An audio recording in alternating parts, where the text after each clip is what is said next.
Welcome to another Reading and Correcting with me, Kindar, the Tiger Writes, and Ty, the Tiger Supervisor.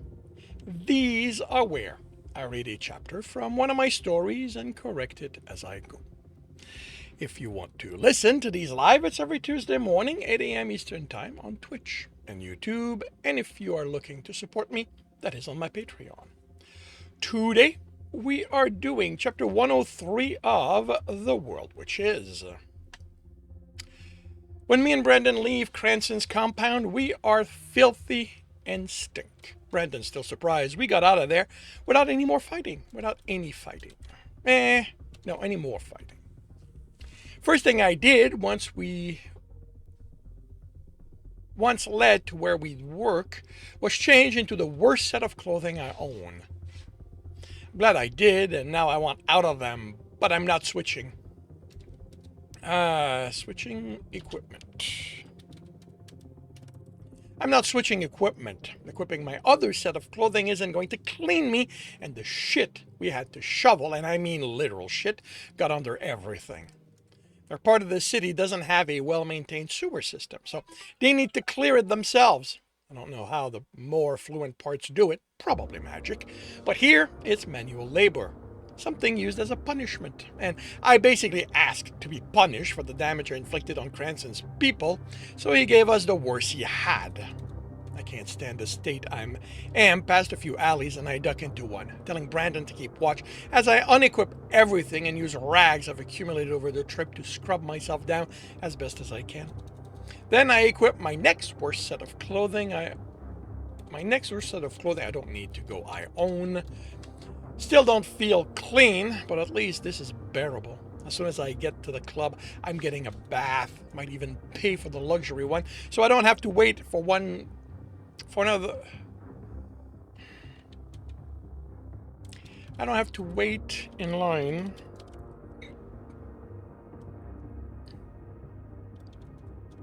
for those that come as part of being a member.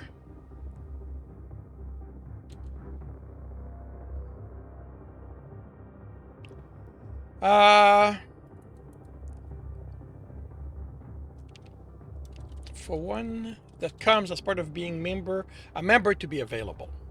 I offer a rag to Brandon and he takes my place. I'll be honest, I'm surprised he didn't do the work naked. It would have spared a set of clothing and showed any of the guys watching what they were missing by not offering for him to pay what he'd agreed to in their bed. He didn't even bitch all that loudly while working. When he's done, I grab the clothing he left behind. I'll burn them with mine when we're on the road. Then we head to the club. We aren't given as wide of a berth as I expect we would have if we hadn't. We aren't given that wide of a berth. Nothing like I expect we would have. Nothing like I expect we would have if we hadn't cleaned up. But there are a lot of wrinkled nose and people stepping away. Ellen and Silver are waiting by the club's entrance when we reach it, and Ellen's expression tells me my bath is going to have to wait. Where the fuck have you been? She demands of Brandon, first getting into his space, then stepping back, covering her nose and mouth. What the fuck did you do? He rolls his eyes, smirking. Elle, what I get up to is none of your business. I swear to the system, Brand, if you're dragging him, enough! I snap. I'm really getting tired of her, always thinking Brandon is the one dragging me places. I needed to deal with something, and I told Brandon he was helping me if he wanted me to have a chance of surviving it. And she glares at him again, while Silver looks at me, concern on her face. What did you do? Ellen asks me with a... About? After? Abel? Usually Abel is the one I usually flip for this one. After glaring at her brother way too long. You really want to talk about that with people around? I replied, then pushed past her into the club. Excuse me, The woman behind the welcome counter calls as we head for the stairs. Where are you all going? Our room, I reply. We need to talk about stuff in private. I'm afraid the upper floors are for members only. She points to a door. We have private rooms for groups. Any open doors available? They all seem to be open when I step in that corridor, so I take the first one. There's a round table with 7 chairs. I drop into one, and once they're also seated, I give them the version of the story I decided on. Dealing with what I did,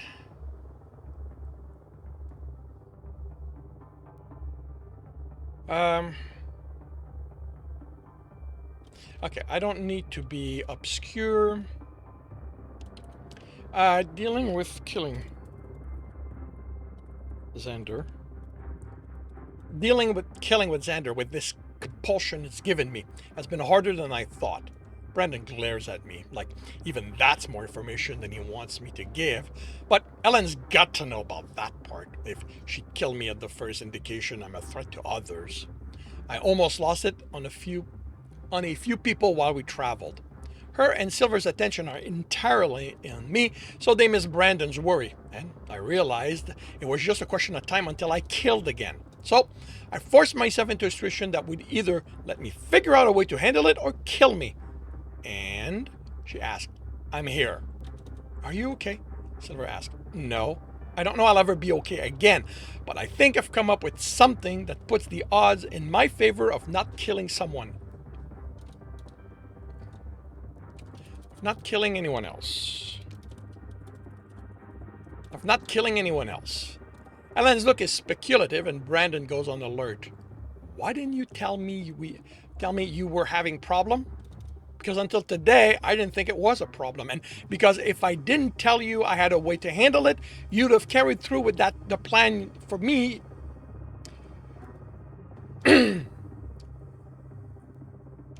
You would have carried through with the plan for me to end up dead you're making right now. Her expression turns surprised and remorseful. Maybe she hadn't realized how she was looking at me.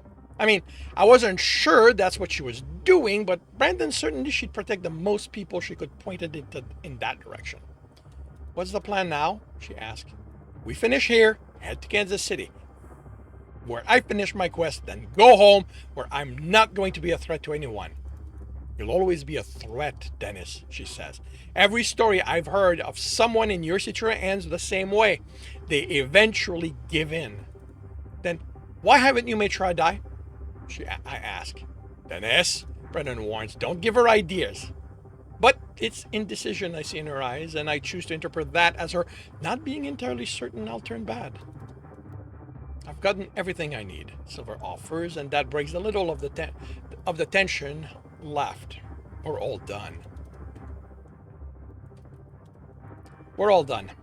We leave in the morning, I say. We can leave right now, Ellen counters. I need a bath, and I want a last night in a comfortable bed before sleeping on the hard ground again. I leave the room before she can offer another counter, and I pay for a luxury bath. I'd love to say that now that I've worked out a state of mind to control the addiction, I don't run the numbers anymore. But I'd be lying. And this is a case of me lying to myself. A case where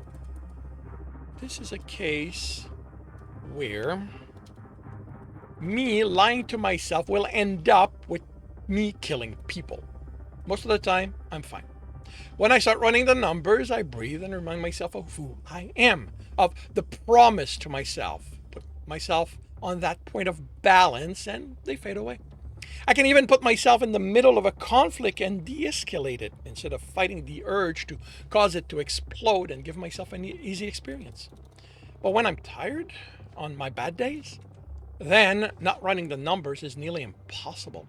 Attempting to find balance is pointless. I'm difficult to be around on those days. I snapped at the smallest annoyance. Start fights more than once. Enough. We need to run out of the town of Marshall well before we're planned. I'm harsh, even with Silver, for a few days after that, and and all the berating I tell myself. All the berating at myself doesn't help my mood. I don't know how she can stand to come to me each time and check if I'm okay. The first afternoon, I don't snap at her for asking. She sits next to me and rests her head on my shoulder. I'm sorry, I tell her, and fuck do I sound pitiful. It'll get better. I so fucking hope so. Kansas City is ordinary? I've been on edge since leaving Odessa, the last town before the city, and that's been putting Brandon on edge. I'm eager and scared, eager to end my quest and return home, scared of Aaron's family's reaction to the news I'm bringing them to. Dealing with so many people pushing me to kill. That dealing with so many people will push me to kill someone and all the consequences of that. I think it's because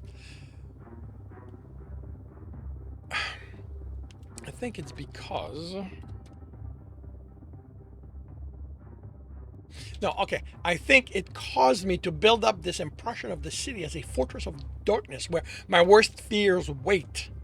But it's just a city.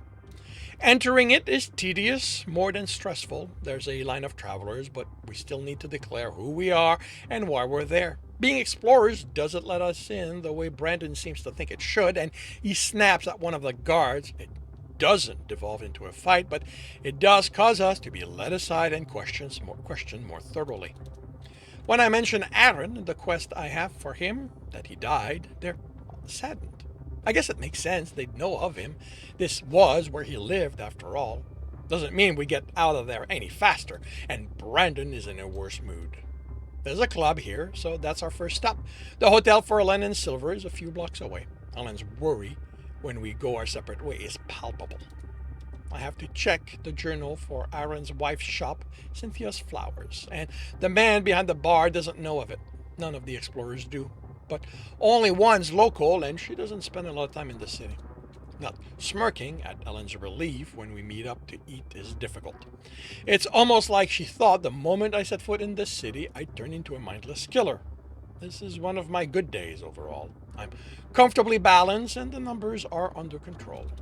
I can't help feeling like that's not going to last, but I'm okay for now. We spend the last hours of daylight shopping as a group. I don't suggest we head our separate ways because I know Ellen's not going to let me. I ask about Cynthia's shop from the merchant I deal with. One's heard of it, but doesn't know where it is. In the northeast is what he thinks, which is one of the neighborhoods, you guessed it, to the northeast of the city. The next morning, Brandon makes me promise to wait for him to be back from dealing with something before I go see her. He doesn't want me to deal with that alone. And he keeps saying he's an asshole. Ellen and Silver want to be there for moral support, although these two stick with me all morning while we shop, and I keep asking about the shop. I keep asking about Cynthia's Flowers. About Cynthia's Flowers. By the time we go back to the club for lunch, I have an address for it. Brandon's already waiting for us there, so once we've eaten, it's time for me to hand in my quest. And that concludes chapter 103 of The World Which Is. If you are enjoying this, please leave a like. If you want to know when the next chapter will be up, subscribe and hit the bell. If you want to read this story, it is up for free on Royal Road. If you want to read ahead of that, I don't know how many chapters we're ahead anymore. And support me in the process, that is on my Patreon. And if you are looking to listen to these live, it's every Tuesday morning, 8 a.m. Eastern Time on Twitch and YouTube. Links are in the notes, and with that, I shall wish you a good day.